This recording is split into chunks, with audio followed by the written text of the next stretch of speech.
we're also working with philanthropies privately. We're working with the World Bank. And as you know, there was a change that was implemented at the World Bank with a new leader. The United States supported that with the belief that it could help us to accelerate the deployment of additional funds for lending and to provide concessionary funding that will be the key to Africa being able to do some of these projects. But I think a place like Kenya, with the kind of announcements and leadership it's showing right now, will be able to attract a great deal of normal investment. This would be my take. And I've heard people chattering about that around here.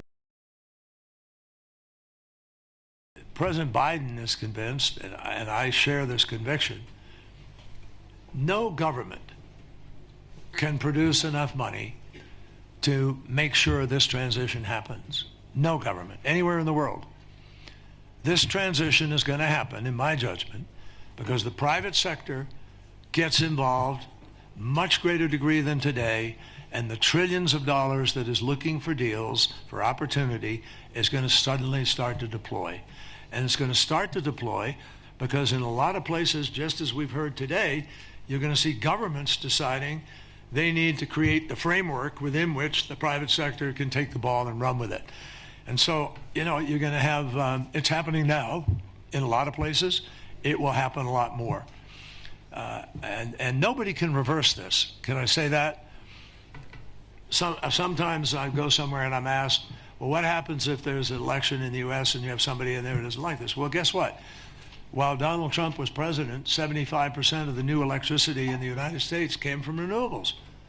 Even while he opposed to doing anything on that, was intervening. So in my judgment, this is a marketplace phenomenon now, where companies, CEOs around the world recognize this is the new economy of the future. And I think it's simply going to grow. And no politician will be able to step in. You think Ford Motor Company and General Motors and Mercedes and BMW and all these companies that have spent billions retooling their factories are suddenly go back and say, oh, whoops, well, that was good for them. We're going to go through it again and go back to the internal combustion engine. Not happening.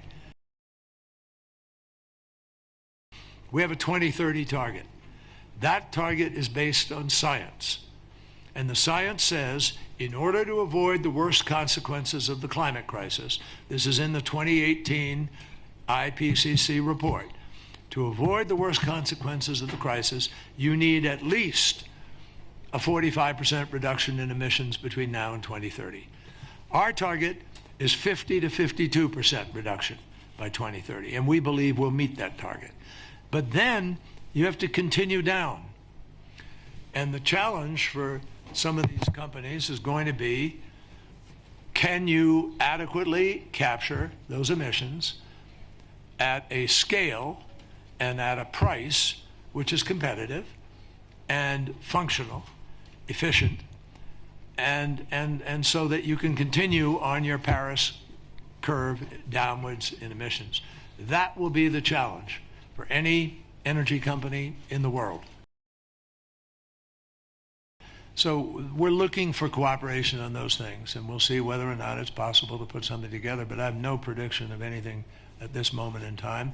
I do hope that China and the United States, the two largest economies in the world, the two largest emitters in the world, I hope we could come together, because I think it would be an important, providing it's substantive, and we're going to agree to do some things, I think it would be very important to other workings of the COP and to the prospects for winning this battle, which we need to do.